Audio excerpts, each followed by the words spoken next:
नमस्कार प्यारे विद्यार्थियों, टैगोर स्कूल बावड़ी की ऑनलाइन क्लास में आप लोगों का फिर से स्वागत है। हम लोग ट्वेल्थ क्लास की जो फिजिक्स चल रही है उसमें डे 8 चल रहा है अपना। पीछे अपने विद्युत क्षेत्र देख लिया, विद्युत क्षेत्र रेखाएं अपने देख ली। अब अपन पढ़ेंगे निकाय का विद्युत क्षेत्र, निकाय का विद्युत क्षेत्र। निकाय का विद्युत क्षेत्र बोल सकते हैं अपन, या विद्युत क्षेत्र में अध्यारोपण का सिद्धांत भी बोल सकते हैं। हम लोग इसको 2D में रिप्रेजेंट करेंगे। ये आप लोगों के x हो गया, ये y हो गया। वही चीज़ है जो अपने पीछे निकाय का विद्युत बल देखा था, सेम टू सेम वो का वही है। अपन यहाँ पे इस एक निकाय लेते हैं। इस निकाय में आप लोगों के पास में चार्ज है Q1, Q2, Q3, Q4, Q5 dot dot dot Qn तक अपने पास में चार्ज है। तो अपन क्या करते हैं, इनको किस प्रकार से प्रदर्शित करेंगे देखना एक बार। ये आप लोगों के पास में है Q1, ये हो गया आप लोगों के पास में Q2, ये हो गया आप लोगों के पास में Q3, और मैं यहाँ ले लेता हूँ Qn, और एक में चार्ज लूँगा। ये तो हो गया आप लोगों के पास में। यहाँ आप लोगों के पास में आप लोग या तो ये इनमें से किसी एक का ले लेते हैं, आप लोग विद्युत क्षेत्र ज्ञात कर लेते हैं, या अपन यहाँ पे कोई भी एक बिंदु लेते हैं, P बिंदु लेंगे। उस P बिंदु पर अपने को विद्युत क्षेत्र ज्ञात करना है। देखो किस प्रकार से अपने देखेंगे। ये जो अपनी स्थिति बनेगी, इस स्थिति में आप लोगों के पास में जितने भी विद्युत क्षेत्र बन रहे हैं, बिल्कुल सिंपल सा है ये आप लोगों के पास में ये जो आवेश अपन यहाँ व्यवस्थित करते हैं, और इन आवेशों के कारण अपन देखते हैं तो अपने पास में ये जो P बिंदु, इस P बिंदु पर Q1 आवेश के कारण, यहाँ पर Q2 आवेश के कारण, Q3 के कारण जो यहाँ विद्युत क्षेत्र उत्पन्न हो रहा है, अपन उसकी बात कर रहे हैं।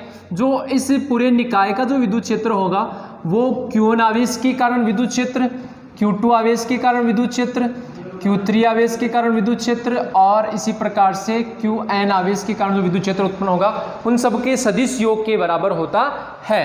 अपन देख लेते हैं सबसे पहले, चूंकि Q1 जो आप लोगों के आवेश है उसकी वैल्यू अपन देख लेते हैं। Q1 आवेश की वैल्यू आप लोगों के क्या हो जाएगी, Q1 आवेश की वैल्यू होगी 1/4 पाई एप्सिलॉन नॉट। ये हो गया आप लोगों के पास में Q1 चार्ज के कारण तो हो रहा है। यहाँ पे इसका स्थिति से आप लोग R1 वेक्टर ले लेते हैं, पीछे अपने किया था, तो ये हो जाएगा आप लोगों के पास में R1 वेक्टर और R1 कैप। ठीक है, इसी प्रकार से अपन ले लेते हैं E2 वेक्टर। ये हो जाएगा 1/4 pi epsilon naught Q2 upon R2 square R2 cap. फिर हो गया आप लोगों के पास में ये E3 वेक्टर क्या हो जाएगा, equal 1/4 pi epsilon naught Q2 upon R2 square और R3 स्क्वायर और R3 कैप। इसी प्रकार से अपन एनवे के लिए ले लेते हैं, तो क्या हो जाएगा, En vector equal 1/4 pi epsilon not Qn upon Rn square और ये Rn कैप। इस प्रकार से अपने पास में वैल्यू आ गई। मैं इसको समीकरण नंबर 1 दे देता हूँ। यहाँ समीकरण 1 जो है ये अध्यारोपण के सिद्धांत को प्रदर्शित करता है। समीकरण 1 अध्यारोपण के सिद्धांत से हमारे पास में आया है कि जो हमारे पास में निकाय है, जो टोटल अपने पास में निकाय आया था, हम लोग उस निकाय की बात करते हैं। उस निकाय में टोटल विद्युत क्षेत्र हो गया आप लोगों के पास में E वेक्टर, और उसमें जो Q1 आवेश रखा हुआ है उस Q1 आवेश के कारण हो गया ये E1 वेक्टर, Q2 आवेश के कारण E2 वेक्टर, Q3 आवेश के कारण E3 वेक्टर। यदि यहाँ अपन ने लिख पाते, यहाँ लिखा नहीं है, कंटिन्यू आप लोगों के n तक है, तो Q4 आवेश के कारण En वेक्टर, ये E4 वेक्टर। इसी प्रकार से Qn आवेश के कारण En वेक्टर हो गया आप लोगों के। ठीक है, अब अपन सबका सदिश योग करेंगे, कि सभी सदिश राशियां हैं, तो इन सबका सदिश योग करेंगे तो आप लोगों के पास में परिणामी विद्युत क्षेत्र आ जाएगा। ये आप लोगों के पास में E1 वेक्टर जो है, E1 वेक्टर की वैल्यू आप लोगों के पास में आ रही है 1/4 pi epsilon naught Q1 R1 vector, R1 square और R1 कैप। फिर आ गया E2 वेक्टर का क्या हो जाएगा 1/4 pi epsilon naught Q2 upon R2 square R2 cap. तो अपने पास में वैल्यू आ गई। अपन ये वैल्यू यहाँ पे पुट करते हैं, देखो क्या होगा।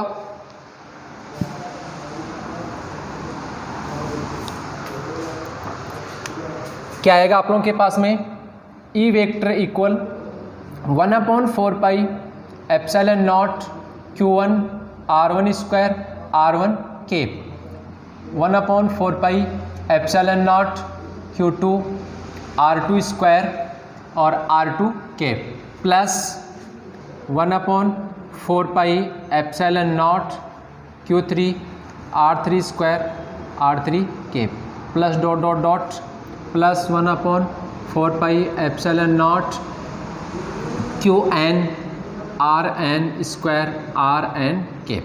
अब इनमें से जो चीज़ कॉमन आती है उनको कॉमन ले सकते हैं अपन। ये क्या कॉमन आ जाएगा, ई वेक्टर कॉमन आ जाएगा, ये सॉरी ई वेक्टर जो है मैंने लिख दिया, यहाँ आ जाएगा आप लोगों के 1/4πε0 कॉमन आ जाएगा। यहाँ योग करने के लिए अपन क्या करेंगे, समीशन ले लेंगे। पहले मैं एक स्टेप और लिख दूँ, क्या बचेगा अंदर, ये बचेगा Q1 R1 square R1 cap, ये बच गया आप लोगों के Q2 R2 square R2 cap plus Q3 R3 square R3 cap plus dot dot dot plus QN RN square RN cap. फिर हो गया आप लोगों के पास में ई वेक्टर इक्वल 1/4πε0। मैं यहाँ समीशन ले लेता हूँ योग करने के लिए। देखो Q1 Q2 Q3 Q4 QN तक है, तो मैं यहाँ ले लूँगा QI। क्लियर। फिर अपने आगे आगे आप लोगों के RI का स्क्वायर और RI केप। अब ये जो I है, I की वैल्यू 1 से स्टार्ट होगी, कहाँ तक है, N तक है। तो ये आप लोगों के पास में आ गया उस निकाय का टोटल विद्युत क्षेत्र, नेट इलेक्ट्रिक फील्ड। ठीक है, तो ये आप लोगों के परिणामी विद्युत क्षेत्र आप लोगों का प्राप्त हो चुका है। हम लोग निकाय के विद्युत क्षेत्र की बात करते हैं, तो ये आप लोगों के कंप्लीट हो गया। फिर से एक बार रिपीट कर दूं थोड़ा सा। अपन क्या करते हैं, एक निकाय लेते हैं जिसमें Q1 Q2 Q3 Q4 Qn तक आवेश स्थित हैं। इन सभी आवेशों को हम लोग 2D में व्यवस्थित करते हैं। 2D में जब व्यवस्थित करते हैं तो उस निकाय में हम लोग एक पॉइंट लेंगे P पॉइंट। उस P पॉइंट पर अपने को विद्युत क्षेत्र ज्ञात करना है। ये जो विद्युत क्षेत्र आ रहा है ये कौन से पॉइंट पे आ रहा है, P पॉइंट पे। तो उस P पॉइंट पर अपन विद्युत क्षेत्र लेंगे। तो विद्युत क्षेत्र लेंगे तो अपन क्या करेंगे, यहाँ पे अध्यारोपण का सिद्धांत लगाएंगे।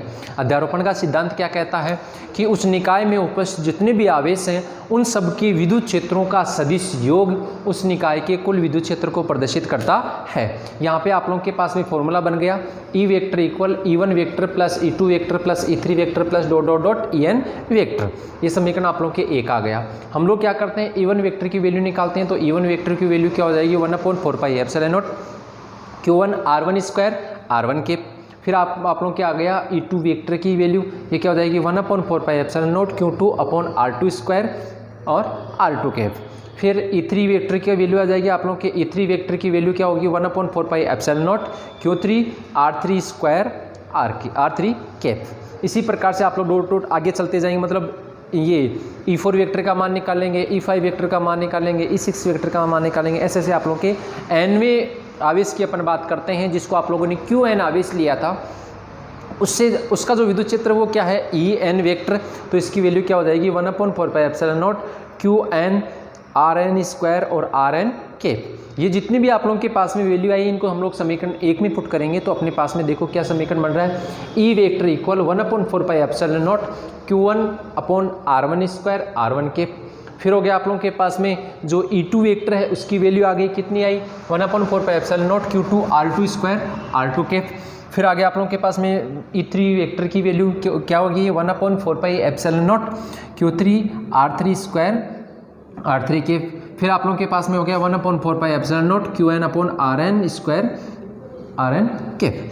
इन सब में अपन क्या करेंगे, कोई चीज़ यदि कॉमन है आप लोग के उभनिष्ठ है अपन उनको बाहर ले लेंगे।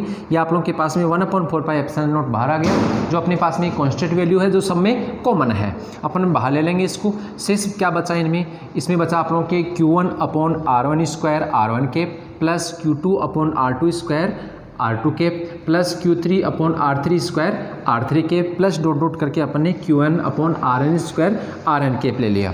फिर अपन क्या करेंगे, यहाँ पे इन सब को जोड़ने के लिए समीशन काम में लेते हैं, सिग्मा काम में लेते हैं, जो क्या करता है इन सब का योग करता है। यहाँ पे हम लोग जितने भी आप लोग के जो ये वैल्यू है 1 2 3 4 इनकी जगह अपन ने एक कॉन्स्टेंट वैल्यू ले ली, आई ले ली।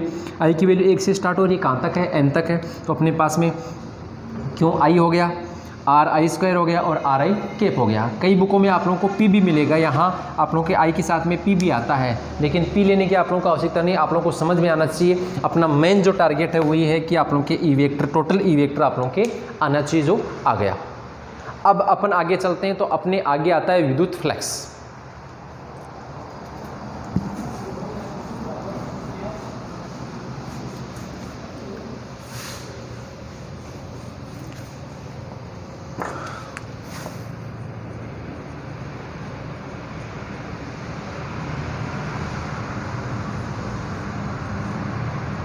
इलेक्ट्रिक फ्लक्स, या आप लोगों के पास में इंग्लिश का वर्ड है फ्लक्स। इलेक्ट्रिक फ्लक्स जो होता है ये क्या होता है?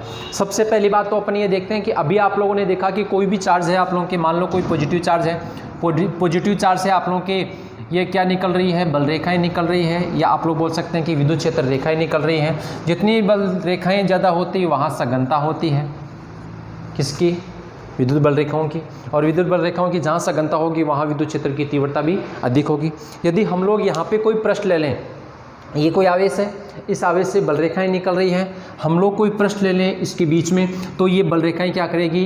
इस पृष्ठ के अंदर से गुजरेगी कि नहीं गुजरेगी? तो जितनी बल रेखाओं की संख्या इस पृष्ठ के अंदर से गुजरती है उस संख्या को ही हम लोग क्या कहते हैं? विद्युत फ्लक्स। क्या कहते हैं उस संख्या को? विद्युत फ्लक्स। इसको हम लोग किसके द्वारा प्रदर्शित करते हैं? फाई के द्वारा। किसके द्वारा प्रदर्शित करते हैं इसको? फाई के द्वारा। अब अपन बात करते हैं, कोई भी अपन एक पृष्ठ ले लेंगे, मान लो कोई पृष्ठ है अपने पास में, अपने यहाँ पे एक जनरल सी चीज़ देख लेते हैं, फिर वो डिटेल अपने अगले वाले वीडियो में देखेंगे। मान लो अपन कोई पृष्ठ ले लेंगे और जो पृष्ठ होगा उसका अपन एक अल्पांश ले लेते हैं ds वेक्टर, या आप मान लो कोई ds अल्पांश ले लिया, ठीक है। ये जो ds अल्पांश है इसकी दिशा अपन लेंगे तो ds वेक्टर हो जाएगा। इसमें से गुजरने वाला जो विद्युत फ्लक्स है, गुजरने वाली बल रेखाओं की जो संख्या है वो विद्युत क्षेत्र को प्रदर्शित करेगी। ये विद्युत क्षेत्र को प्रदर्शित करेगी, तो ये बल रेखाओं की जितनी संख्या ज़्यादा होगी उतनी विद्युत फ्लक्स का मान ज़्यादा होगा। तो अपन यहाँ देख लेते हैं कि गुजरने वाले फ्लक्स का मान भी क्या होगा? अल्पांश के रूप में होगा। एक बार जनरल चीज़ें देख लो, मैं डिटेल्स समझाऊंगा इसको। तो अपने पास में क्या आ गया? ई वेक्टर और ds वेक्टर। यहाँ डॉट लगाएंगे। अपनी 11वीं क्लास में पढ़ा था सदिश गुणन और अदिश गुणन। यहाँ पे देखो दो सदिश राशियाँ हैं, एक ई वेक्टर है, एक ds वेक्टर है। दोनों को गुणा करने पर अपने पास में कैसी राशि आ रही है? अदिश राशि प्राप्त हो रही है। तो अदिश राशि प्राप्त हो रही है तो अपन क्या देखेंगे कि ये जो गुणन होगा वो कौन सा गुणन होगा? अदिश गुणन होगा। That's clear. तो अपन यहाँ देख लेते हैं अपने पास में विद्युत फ्लक्स जो है, विद्युत फ्लक्स के लिए फॉर्मूला आ गया d phi equal E vector dot ds vector. इसको सोल्व भी कर सकते हैं अपन। D phi equal E ds sine theta आएगा या कोस थीटा आएगा? बताओ, क्या पढ़ा था आप लोगों के लिए 11th क्लास में? यदि अदिश गुणन होता है तो क्या आता है? Cos theta. और यदि सदिश गुणन होता है, यदि अपन सदिश गुणन की बात करें, सदिश गुणन होता है तो क्या आता है? Sine theta. तो यहाँ पे क्या आएगा? अदिश गुणन है ना, अदिश गुणन है तो क्या आएगा? Cos theta. एक रूप ये हो गया इसका, एक ये हो गया सदिश रूप। लेकिन ये जो विद्युत फ्लक्स होती है ये अदिश राशि होती है। कैसी राशि है? अदिश राशि। क्लियर। अब अपन बात करें टोटल विद्युत फ्लक्स की बात, तो टोटल विद्युत फ्लक्स की बात करें तो अपन क्या करेंगे? कुल विद्युत फ्लक्स ज्ञात करने के लिए समाकलन करते हैं। क्या करते हैं? समाकलन करते हैं। क्या होगा समाकलन? फाई इक्वल समाकलन ई वेक्टर डॉट ds वेक्टर, और फाई इक्वल समाकलन, ये समाकलन का चिन्ह है, आप लोगों के क्या आ गया? ई ds कोस थीटा। इस प्रकार से भी आप लोगों के समीकरण प्राप्त होते हैं। तो ये हो गया आप लोगों के पास में विद्युत फ्लक्स के समीकरण आ गए। ये विद्युत फ्लक्स है, एक अदिश राशि है। ये विद्युत फ्लक्स, यदि किसी हम लोग विद्युत क्षेत्र की बात करें तो किसी विद्युत क्षेत्र में यदि कोई पृष्ठ लाया जाता है तो अपने को पता है विद्युत क्षेत्र में बल रेखाएं होती हैं। तो इस पृष्ठ से जितनी बल रेखाएं गुजरेगी उन बल रेखाओं की संख्या ही क्या कहलाती है? विद्युत फ्लक्स कहलाती है। इसको फाई के द्वारा ये प्रदर्शित किया जाता है, डिनोट किया जाता है। ये अदिश राशि होती है। यहाँ आप लोगों के पास में विद्युत क्षेत्र और लिया गया जो पृष्ठ है उसके सदिश रूपों के अदिश गुणनफल से हमें प्राप्त होती है।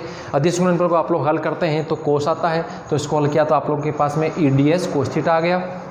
यदि आप लोग ये डी फाई है जो इस कुल विद्युत फ्लक्स का अल्पांश है, अल्प भाग है, तो अपन इसका टोटल मान ज्ञात करेंगे तो उसके लिए समाकलन कर देंगे। ये सदिश रूप का समाकलन हो गया और इसका जो ये डिस्क्रिप्टिव रूप है, मतलब इसको आप लोगों ने सोल्व किया, उसका अपने समाकलन कर दिया। तो इस प्रकार से आप लोगों के पास में ये विद्युत फ्लक्स जो है वो मैंने समझा दिया। डिटेल से अपन कल और डिटेल से इसमें चर्चा करेंगे अगले वीडियो पे।